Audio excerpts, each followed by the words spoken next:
Hello guys, நீங்கள் பார்த்துட்டு இருக்கிறது சினிமினி விஜயபுல சேனல். இந்த சேனலில் இப்போ என்ன பார்க்க போகிறோன்னு பார்த்தீங்கன்னா, நம்ம கல்கி படத்தோட ட்ரெய்லரை வந்து இப்போ வந்து படக்குள்ள வந்து லான்ச் பண்ணிட்டாங்க.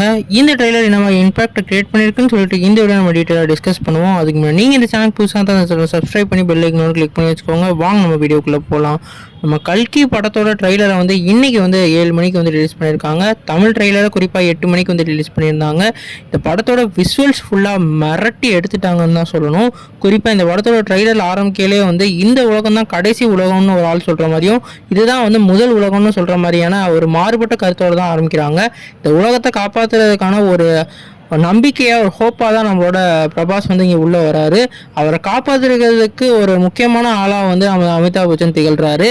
குறிப்பாக இந்த படத்தில் வந்து நம்ம கமலஹாசன் ரோல் வந்து ஒரு வேறு லெவல் ரோலாக இருக்க போது போல். ஏன்னா அவர் வந்து சொல்லல, அவர் டைலாக் டெலிவரி லாஸ்ட் ட்ரெய்லர் ஃபுல்லாக வேறு லெவலில் இருந்தது. இனிமேல் தான் இந்த ஒரு புதிய உலகத்தையே நீங்கள் பார்க்க போகிறீங்கன்ற மாதிரியான ஒரு டைலாக் டெலிவரியை வேற லெவலில் வந்து சொல்லியிருக்காரு. அதாவது இனிமேல் பிறக்க போகிற ஒருத்தனுக்காக தான் இந்த உலகத்தை வந்து இவ்வளோ அழிக்கிறதுக்காக வந்து பிளான் பண்ணுற மாதிரி இந்த ட்ரெய்லரில் தெரியுது. அந்த பறக்க போகிற ஆள் தான் வந்து நம்ம கமலஹாசனாக இருக்க போகிறாரு. அவர் தான் இங்கே வந்து ஒரு கிரியேட்டராக இந்த உலகத்தை வந்து அழிக்கிறதுக்கான ஒரு வில்லனிசத்தை காட்டுற போகிறதா தெரியுது. குறிப்பாக இந்த விஷுவல்ஸ்லாம் வந்து எப்படி வந்து ஹாலிவுட் மூவி இருக்கணுமோ அந்த தரத்தில் இருந்தது. நீங்கள் இந்த ட்ரெய்லர் பார்த்துட்டீங்க, உங்களுக்கு என்ன தோணுச்சுன்னு கமெண்ட் பண்ணுங்கள். இந்த சேனல் புதுசாக வந்து சப்ஸ்கிரைப் பண்ணுங்கள்.